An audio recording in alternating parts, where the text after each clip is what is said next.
Mucho gusto, mi nombre es Eva Fernando y vengo a hablar del predimensionamiento. Predimensionamiento son las dimensiones mínimas que debe tener cada elemento estructural del pórtico para que cumpla con la norma. Acá tenemos diferentes tablas para hallar ese predimensionamiento. Una tabla, como la que es la C95A, habla de losas donde no tiene ninguna clase de carga, y la CR95 es para las que sí se le aplica carga. Tenemos el ancho de nervadura para las viguetas y también el ancho para las columnas. Para el paso 1 predimensionamos las vigas, viguetas, losas y columnas. Utilizamos el área más crítica, que es la distancia de B. Si dividimos B, que mide 6.3 metros, entre 12 nos da 0.53. Como no es posible o es muy difícil trabajar con esa medida, trabajamos con 0.55 metros. Tenemos que para la losa es la misma altura, de 0.55. Y le dimensionamos la loseta con referente a la norma. Para las columnas tenemos que el ancho mínimo tiene que ser de 0.25. Entonces nosotros lo aproximamos a 0.3 para trabajar más cómodamente. Esto lo hacemos también para el piso 2, pero por efectos del tiempo no lo haremos en este video. Acá hablamos del peso de los elementos del pórtico. Tenemos las columnas. Para hacer estos pesos tenemos que calcular todo el volumen de la columna. Tenemos que tener en cuenta que la estructura aferente para que le corresponde al piso 1, o sea, lo que asume el piso 1, será toda la columna del piso de abajo y la mitad del de arriba, lo que está en amarillo. Entonces sacamos el volumen de esa cantidad de concreto, lo multiplicamos por el concreto, que es de 23.58 kilonewtons sobre metro cúbico, y nos da un peso. Lo mismo hacemos para las vigas, las losetas. Ya en cuestiones de cielo raso, muros no definidos, baldosas y ductos, lo tenemos en otra tabla, que también nos las brinda la misma norma sismoresistente. Hacemos lo mismo para el piso 2, calculamos el peso total. Entonces acá tenemos el avalúo de cargas. Para el piso 1 tenemos que ese peso que nos dio en el paso anterior lo dividimos sobre el área aferente, que es el área de todo el pórtico, para saber cuánto peso por unidad de área tenemos. Para la carga distribuida en nuestro pórtico debemos multiplicar por el área aferente, que es lo que está sombreado de amarillo. Entonces ahí nos da el peso que soporta nuestro pórtico principal, que es nuestro efecto de estudio. Para la carga viva, acá podemos ver que la carga viva es de 9 kN. Entonces lo que tenemos que hacer es, como en el piso 1 tenemos carga viva, pero en el piso 2 no tenemos porque es simplemente la cubierta, el piso 1 tiene 14.9 de carga viva. Entonces si mayoramos la carga con la fórmula 1.2D más 1.6L, acá nos dará estos resultados. Bueno, para la fuerza horizontal equivalente, en este tema lo que vamos a realizar son las estimaciones de las cargas sismológicas o las cargas sísmicas que va a actuar sobre la estructura de manera horizontal. Entonces aquí en el punto 4.1 tenemos la nomenclatura de la terminología que estaremos usando a lo largo del proceso de estimación de estas cargas. En el punto 4.2 lo que se va a realizar son los cálculos de las cargas puntuales. Es decir, nosotros tenemos unas cargas distribuidas a lo largo de la estructura, ya sea por el peso de la losa, sumado con el peso de las vigas, los acabados. Eso se realiza por medio de un análisis gravitacional, que fue lo que se hizo previamente. Entonces, los resultados del análisis gravitacional arrojó los siguientes resultados, que en el piso 1 tenemos una carga distribuida de 62.8 kN por metro, y en el piso 2 tenemos una carga de 18.6 kN por metro. Entonces, estas cargas fueron en base al análisis gravitacional. Esta longitud de 10.1 metros son las longitudes que tienen estas cargas. Entonces, para hallar su fuerza puntual, simplemente hacemos una multiplicación de las cargas por la longitud. En el piso 1 tenemos una fuerza puntual de 634.28 kN y en el segundo piso una fuerza puntual de 187.86 kN. En el punto 4.3 lo que se realizará simplemente es la sumatoria de los pesos puntuales de cada piso. Simplemente es sumar los pesos del piso 1 y el piso 2 y con ellos sus respectivas alturas.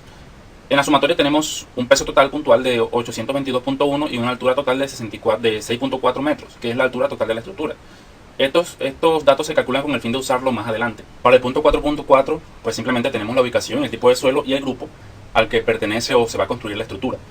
Entonces, esta estructura se va a realizar en la ciudad de Riohacha. Por cierto, Riohacha es una ciudad con muy poca actividad sísmica, así que los valores de las estimaciones sísmicas no tienen por qué ser tan elevadas. El tipo de suelo, tenemos un tipo de suelo D y la biblioteca pertenece al grupo 1. Estos grupos son aquellos que definen la importancia de ciertas estructuras en el momento de una emergencia. Y aquí tenemos la ubicación en el mapa de la estructura que se va a realizar en Riohacha. En el punto 4.5 tenemos los coeficientes de la aceleración horizontal, la velocidad horizontal. Tenemos también las amplificaciones de la aceleración y de la velocidad y también tenemos el índice de grupo.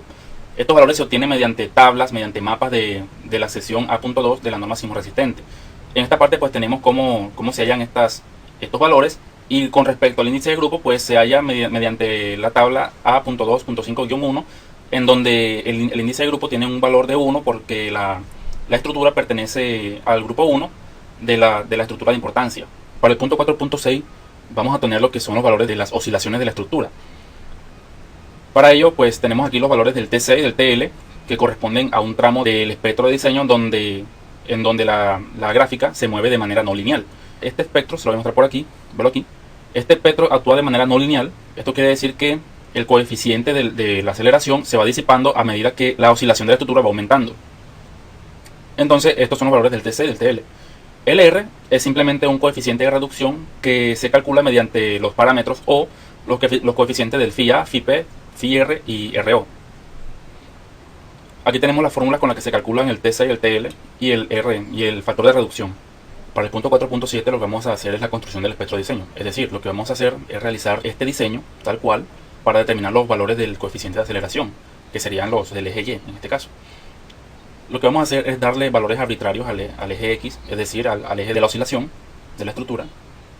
Y por medio de fórmulas vamos a hallar lo que son los coeficientes de la aceleración. Entonces le damos valores, estos son los valores del eje X, los que damos arbitrariamente, y mediante fórmulas le vamos a dar los valores al coeficiente de aceleración. En este caso tenemos marcado lo que es el TC y el TL. Los valores que están antes del TC son valores constantes, como vemos aquí en la gráfica. Corresponden al valor que está desde la oscilación 0 hasta el TL. Todo este tramo va a tener un valor constante del coeficiente de aceleración. Entonces tenemos el punto de inicio que es 0 hasta el TC, el SA va a ser constante, 0.4. Cualquier valor comprendido entre 0 y 1.08 va a tener un valor del coeficiente de aceleración de 0.4. Para el tramo que está desde el TL, desde el TC hasta el TL, van a ser valores no lineales, es decir, que van a tener valores diferentes. Se hace uso de esta fórmula. Entre los valores del TC y el TL se usa la siguiente fórmula, que el coeficiente de aceleración va a ser igual a 1.2 por el coeficiente de velocidad por la amplificación de velocidad por el índice de grupo sobre la oscilación de dicho punto. Entonces usamos esta fórmula para hallar todos estos valores desde aquí, desde este valor que está en amarillo hasta el 0.1. Son valores que se hallaron con el uso de esa fórmula. Entonces, para el tramo que está desde TL en adelante, que corresponde a este pequeño tramo que está aquí, que tampoco es una función lineal, se usa esta fórmula. Y con ello tenemos todos estos valores restantes. Entonces, para el cálculo del SA reducido, simplemente multiplicamos el valor del SA por R, que ya lo habíamos hallado antes. Y una vez obtenemos los valores del coeficiente de aceleración, tanto normal como reducido, procedemos a realizar el espectro de diseño, que viene siendo esta gráfica, que es bastante similar a esta que tenemos aquí. Simplemente graficamos y tenemos la gráfica de diseño, de espectro de diseño normal y la reducida. En el punto 4.8 vamos a hacer el cálculo de la fuerza cortante basal. Esta es la fuerza que se opone a las cargas sísmicas. Es como la fuerza que ejerce la propia estructura a las cargas sísmicas. Entonces se calcula mediante los parámetros del periodo, pero para calcular dicho periodo tenemos que usar la fórmula que el periodo es igual al CT por H elevado al alfa, que son valores que se encuentran, son coeficientes que se encuentran en la norma, en la sección A.4. Entonces, según la norma sismorresistente en la sección A.4, los valores del CT y de alfa van a ser 0.047 y 0.9 respectivamente. Y el valor de H simplemente es la altura total de la estructura. Entonces, reemplazamos los valores en esta fórmula y tenemos el periodo de la estructura cuyo valor máximo del espectro de diseño de la aceleración va a ser 0.4. ¿Por qué? Porque bueno, nosotros buscamos dónde está este valor en la gráfica, en el espectro de diseño. Está como por esta parte. Entonces para ello vamos a tener un valor de 0.4. Como toda esta parte es constante, el valor va a ser el mismo para este tramo. Entonces 0.2 está entre 0 y 1, va a ser 0.4. Entonces este va a ser el coeficiente de aceleración máximo que va a tener la estructura. Y con ello calculamos lo que es la fuerza cortante basal mediante esta fórmula. La cortante basal va a ser igual al coeficiente de aceleración, que en este caso es 0.4, por el peso de la estructura, que al principio del video mencionamos que la sumatoria de las cargas puntuales la íbamos a usar más adelante, pues aquí es donde la vamos a usar. Entonces reemplazamos estos valores y tenemos una fuerza basal de 328.9 kN. esta es la fuerza que se opone a las cargas sísmicas. Y también calculamos el valor reducido de la cortante basal, que se calcula mediante esta misma fórmula, pero usamos los valores reducidos. Simplemente es multiplicar ese mismo peso por el coeficiente de aceleración reducido, que vendría siendo este. Y de esta forma obtenemos la cortante basal reducida. En el punto 4.9 calculamos la fuerza sísmica usando esta fórmula que la encontramos en la sección A.4 de la norma máximo resistente. Esta fórmula quiere decir que cuánto está aportando cada piso en oponerse a la fuerza sísmica. Entonces, para ello desglosamos esta fórmula en esta tabla, donde aquí vamos a necesitar lo que son los pesos de los pisos, las alturas acumuladas, el H sobre K, esta M vendría siendo la misma masa, y el porcentaje de cuánta carga actúa por cada piso. Es lo que estamos hallando con esta fórmula. Entonces lo que hacemos es reemplazar los datos. En el piso 1 tenemos una carga de 634.3 kN, ahí me faltó colocar las unidades. En el piso 2 una carga de 187.9 kN. El H acumulado desde el suelo de nuestra referencia tenemos una altura de 3 del piso 1, y el piso 2 desde el suelo tenemos una altura de 6.4 metros. El H sobre K simplemente es esta altura elevado a K. También vamos a necesitar lo que son las sumatorias de la masa por la altura elevada a la K, que vendría siendo el denominador de la fracción de la fórmula. Entonces de esta forma hallamos el porcentaje de cuánta fuerza basal va por cada piso. En este caso, pues, en el piso 1 tenemos un 61%, o sea, el 61% del cortante basal va a ir destinado al piso 1 y el 39% va destinado al piso 2. Entonces, para saber cuál es la fuerza que actúa sobre el piso 1 y sobre el piso 2, simplemente multiplicamos este valor por la fuerza basal, que la habíamos calculado por acá, por esta fuerza basal. 328.9 por 0.61 va a ser igual a 201.5 kN para el piso 1, y lo mismo para el piso 2, que es de 127.3. Realizamos el mismo procedimiento con los cortantes reducidos y nos dan estos valores. Y de esta manera hemos estimado la fuerza cortante basal y las fuerzas que se oponen a esta fuerza basal según cada piso. Acá para el procedimiento matricial tenemos unas fórmulas o matrices ya preestablecidas que nos brinda el docente. Tenemos K local, lambda traspuesta, y para hallar el K local de cada matriz. Para este procedimiento definimos la estructura, el tipo, los nodos, los elementos, las reacciones y grado de libertad. Después construimos la matriz de rigidez local para cada elemento. Después ensamblamos la matriz, definimos el vector fuerza, desplazamiento, calculamos los desplazamientos, calculamos las reacciones y calculamos fuerzas internas. Acá lo primero que hacemos es identificamos nuestro sistema, es un pórtico. Entonces definimos los nodos, los que están a la izquierda, A, B, C, D, E, F, G, H, I. Los grados de libertad los llamamos en sección, que tenga una sección lógica. El 1, el 2, el 3, el 1 para X, el 2 para Y, el 3 para los momentos, el 4 para X, y en ese mismo orden hasta llegar al 25 para X, 26 para Y y 27 momentos. Procedemos a definir nuestra columna. Para este efecto lo haremos solamente con una columna. Acá tenemos los datos antes predimensionados para la columna. Construimos la matriz K local, lambda, transponemos lambda, y acá en un paso yo lo hago adicional porque es más fácil y corre el riesgo de no equivocarme. Primero multiplico K local por lambda traspuesta, entonces después calculo K local. Bueno, la matriz de ensamble, este efecto lo hacemos para una sola columna porque por efecto del tiempo no nos alcanzaría. Pero entonces lo que tenemos que hacer es, vemos que la matriz de ensamble se compone por los grados de libertad 1, 2, 3, 10, 11 y 12. Acá lo ubicamos en los mismos sitios y ubicamos esa matriz. Lo que tenemos que hacer después para matriz de rigidez local es cada una de las matrices de ensamble la sumamos el 1, 1 y el 2, 2, así hasta sumar todas las matrices de ensamble. Entonces eso nos da una matriz de rigidez global. Lo que tenemos que hacer para calcular los desplazamientos es que sabemos que en los grados de libertad A, B o C, los desplazamientos en teoría son 0, ya que están empotrados. Entonces nos corresponde buscar los desplazamientos desde los grados de libertad 10 hasta el 27. ¿Cómo hacemos eso? Tenemos que calcular con algo que se llama método aproximado. Calculamos una reacción que, si bien no es exacto, nos da una idea de lo que está pasando en los nodos. En los grados de libertad 10 y 19 es donde golpea la fuerza sísmica o la carga sísmica, fuerza horizontal. Por eso tiene esos valores. Entonces, después que hallemos las reacciones, tenemos que calcular la matriz inversa. Por la ley de Hooke sabemos que fuerza es igual a la rigidez por los desplazamientos. Entonces, como acá tenemos matrices, tenemos una matriz de rigidez global y tenemos una matriz de desplazamiento, que es la que está a la izquierda, en el centro. Sabiendo esto, tenemos la matriz de fuerza, entonces nos faltaría solo las reacciones en los apoyos, como lo vemos acá, donde tenemos R1, R2, R3, en los grados de libertad del 1 al 9. Entonces, lo que tenemos que hacer es que, despejando la U, que son los desplazamientos, tenemos que fuerza es igual a la matriz de rigidez inversa. Acá calculamos la matriz inversa y se la añadimos a los desplazamientos, entonces eso nos da las reacciones. Comprobamos que todo esté bien sumando los grados de libertad de X que nos dé 0 y los grados de libertad Y que nos dé 0. Muchas gracias. Para calcular las derivas debemos tener en cuenta los desplazamientos y la altura de cada piso, el cual en el piso 1 tenemos una altura de 3 metros y en el piso 2 una altura de 6,4 metros. Para calcular el desplazamiento en milímetros tomamos el desplazamiento en X para el primer piso en el punto 16 y para el segundo piso en el punto 25. Para rectificar,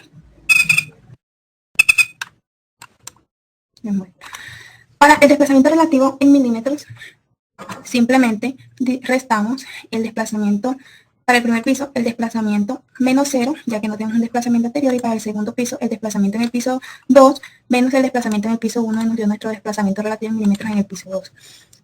Para pasar el desplazamiento relativo a metros, simplemente tomamos el desplazamiento relativo en milímetros y lo dividimos sobre 1000 y así tenemos nuestro desplazamiento relativo. Para la deriva de cada piso debemos tener en cuenta el desplazamiento relativo en metros y la altura en metros, lo cual vamos a tomar el desplazamiento relativo en metros sobre la altura en metros. Para el primer piso nos da 0,01 y para el segundo piso, que es el desplazamiento relativo en metros del piso 2 menos sobre la altura del piso 2, nos da 0,00. Para verificar si nuestra deriva cumple o no cumple, según la norma NSR10, se dice que la deriva debe ser menor a 1%, como podemos observar, la tenemos menor a 1%. Ya para la combinación de carga 0,9D más 1E, se debe tener en cuenta la carga distribuida, la cual en el piso 1 tenemos una carga distribuida de 32,6 kN sobre metro, y vamos a calcular la carga 0,9D, por ende la multiplicamos por 0,9 y así tenemos nuestra combinación de carga 0,9D en el primer piso, que nos da 29,31. Lo mismo se hace para el segundo piso, se multiplica la carga distribuida por la combinación de carga 0,9 y nos da una combinación de 13,96.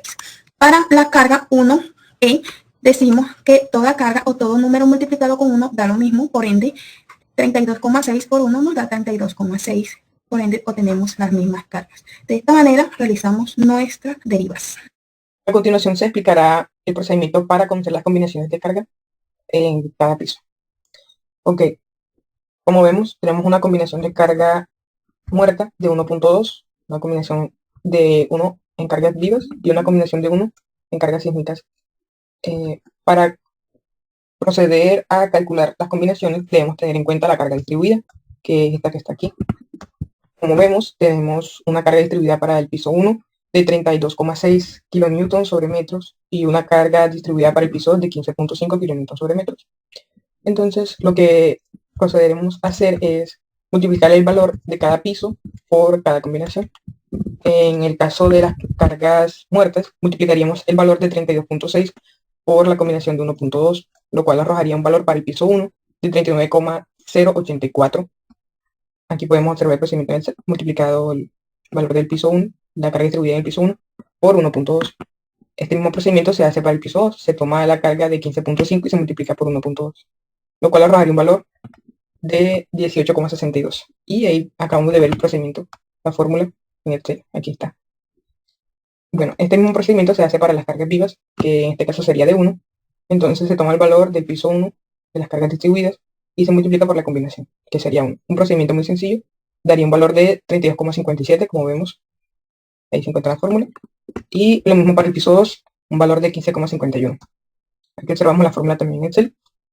Por último, para las cargas sísmicas, se toma el valor igual en el piso 1, multiplicado por 1, igual el procedimiento que acabamos de hacer ahora, y da, como vemos, un mismo valor de 32,57 para el piso 1 y de 15,51 para el piso 2. Vemos la fórmula. Y con esto finalizaríamos el proceso para las cargas distribuidas. Para el análisis de la estructura con FTool, simplemente lo que hacemos es introducir cada uno de los valores que hemos calculado previamente, como las cargas distribuidas por cada piso, las secciones, las dimensiones de las vigas y de las columnas, las cargas sísmicas y con ello los apoyos, en este caso son apoyos empotrados. Una vez introducido todos estos datos en el programa, lo que hacemos es simplemente realizar los cálculos a través del programa. El programa nos proporciona estos diagramas, por ejemplo el diagrama de fuerzas axiales, y nos proporciona unos datos, los datos de cada elemento y las fuerzas que actúan sobre esta. Por ejemplo, en las cargas axiales tenemos la fuerza axial que actúa en cada elemento en kilonewton y el estado de cada uno de los elementos, si es en tensión o en compresión. También tenemos el diagrama de fuerza cortante, en donde nos proporciona cuál es el cortante máximo de cada elemento estructural en kilonewton. Y también tenemos el diagrama de momento, donde nos muestra el momento máximo, bueno, y los momentos mínimos también, al igual que en las otras gráficas nos muestran unos mínimos también. Y el momento máximo en kilómetros por metro. Y por último tenemos lo que son los desplazamientos. Los desplazamientos cuando se le aplican esas cargas. Y tenemos, por ejemplo, que el desplazamiento máximo lo tuvo el nodo 1 del piso 2, que fue de 39.45 milímetros, que es este nodo de aquí. Este tuvo el mayor desplazamiento que los otros nodos. Y de esta forma se realiza el análisis de la estructura con este tool.